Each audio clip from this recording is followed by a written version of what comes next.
Salam, bugün sizin bizimle bölüştüğünüz bir hikaye var, çok səmimi. Onun üzerinde danışacağıq. Mövzumuz belədir. Heyran olduğumuz insanlar, yəni qəhrəman bildiklərimiz. Onlarla görüşmək həyatımıza necə təsir edir ya da etmir? Əlimizdəki mənbə də elə bununla bağlıdır. Bir esse parçasıdır. Təsadüflər, qaçırılan fürsətlər, bir də real təmasın dəyəri haqqında. Gəlin baxaq görək, bu hikayədə nə var? O insanlarla qarşılaşmaq ya da əksinə qarşılaşmamaq niyə bu qədər təsirli olur? Peşmançılıq hissi hardan gəlir və o tez-tez danışılan həyatı değişən anlar var ha. Onlar əslində necə işləyir? Başlayaq elə isə. Hə, başlayaq. Hekayə çox güclü bir səhnə ilə başlayır, elə deyilmi? Müəllif təsadüfən bir mənzərə görür. Bir gün əvvəl dünyasını dəyişmiş, tanınmış bir dini lider var, Şahin Həsənli. Onun üçün böyük bir kütlə yığışıb. Bəli, o təsvir çox təsirli idi. Və maraqlısı odur ki, oradakıların yəqin ki, əksəriyyəti onu heç vaxt şəxsən görməyib, tanımayıb. Amma yenə də kilometrlərlə yol gəliblər, ona hörmətlərini, sevgilərini göstərmək üçün. Bu, uzaqdan heyranlığın gücünü göstərir əslində. Bir insanın toxunmadığı həyatlara belə necə təsir etdiyini. Hə, uzaqdan təsir. Amma sonra hekayə başqa bir məcraya yönəlir. Hekayəçi dostu Fərhaddan danışır. Adı şərtidir, deyir. Fərhad üçün həmin o mərhum Şahin Həsənli əsl qəhrəman olub. Bəli, elədir. Deyir ki, onunla həyatdan, dindən, tarixdən saatlarla danışmaq istəyirdi. Fürsəti də olubmuş hətta. Amma yaxınlaşmağa cəsarət etməyib. Heç vaxt. İndi də çox peşmandır. Bax, bu peşmançılıq sizcə bu təkcə fürsəti qaçırmaqla bağlıdır? Yoxsa başqa bir şey var? Çox yaxşı sualdır. Məncə hər ikisi var burada. Bir tərəfdən bəli, konkret bir imkanı itirməkdir bu, öyrənmək, ilham almaq, bəlkə də öz fikirlərini yoxlamaq fürsətini. Fərhadın hekayəsi bunu çox aydın göstərir.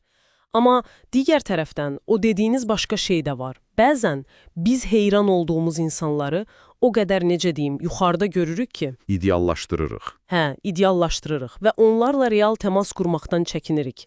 Ya qorxuruq ki, məyus olarıq, gözləntimiz apravdasiya etməz, ya da özümüzü layiq bilmirik o söhbətə. Bu, uzaqdan heyranlıq bir növ təhlükəsiz zonadır, amma öyrənmə fürsətlərini də əlimizdən alır.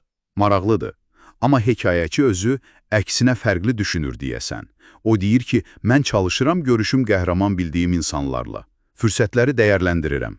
Bəli, onun mövqeyi fərqlidir. Onun üçün bu sadəcə söhbət deyil, həm də bir növ reallıq yoxlamasıdır.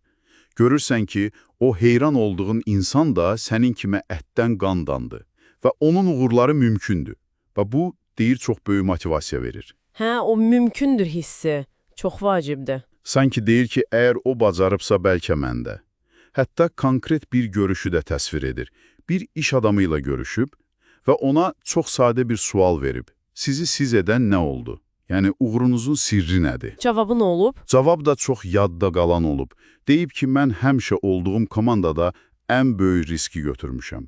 Ən böyük riski? Hə, amma təkcə bu yox, ardınca əlavə edib. İşimə qarşı dərin sədaqətim və ciddi öhdəliyim də olub. Amma bax, o ən böyük risk götürən ifadəsi hekayəçinin ağlına həkk olunub. Baxın, bu çox maraqlıdır. Uğurlu, təcrübəli birinin sözü başqa cür təsir edir. Onun bir cümləsi, yəni arxasında təcrübə olduğu üçün daha dərinə işləyir. Düzdür, çəkisi olur o sözün. Bəli, amma hekayəçi özü də vurğulayır axı çox önəmli bir məqama. Deyir ki, o görüş mənim həyatımı bir anda, yəni göz qırpımında dəyişmədi. Hə, bax bu da maraqlıdır. Biz həmsə o həyatı dəyişən anı gözləyirik axı. Bir görüş, bir söz. Elədir, bu bizi o məşhur həyatı dəyişən an mifinə gətirir. Gözləyirik ki, kimsə gələcək, nəsə möcüzəvi olacaq və hər şey dəyişəcək. Amma bu hekayə nə deyir? Deyir ki, qəhrəmanlarla görüşlər, o ilham anları bir toxum kimidir ancaq. Toxum. Hə, o toxumun cücərib böyüməsi isə tamamilə bizdən asılıdır.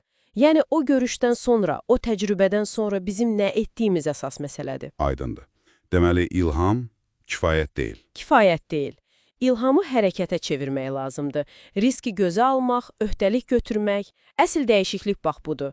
Həyatı dəyişən qəhrəmanlar deyil əslində. Biz özümüzük o qəhrəmanlardan aldıqlarımızla atdığımız addımlar həyatımızı dəyişir. Deməli, yekun olaraq belə çıxır ki, qəhrəmanlarla görüşmək, onlarla danışmaq çox dəyərli ola bilər.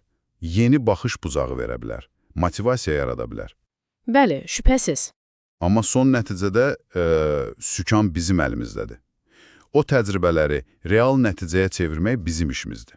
Tamamilə doğrudur. Və bu da bizi son bir suala gətirir, elə deyilmi? Dinləyicilərimiz üçün bəlkə də.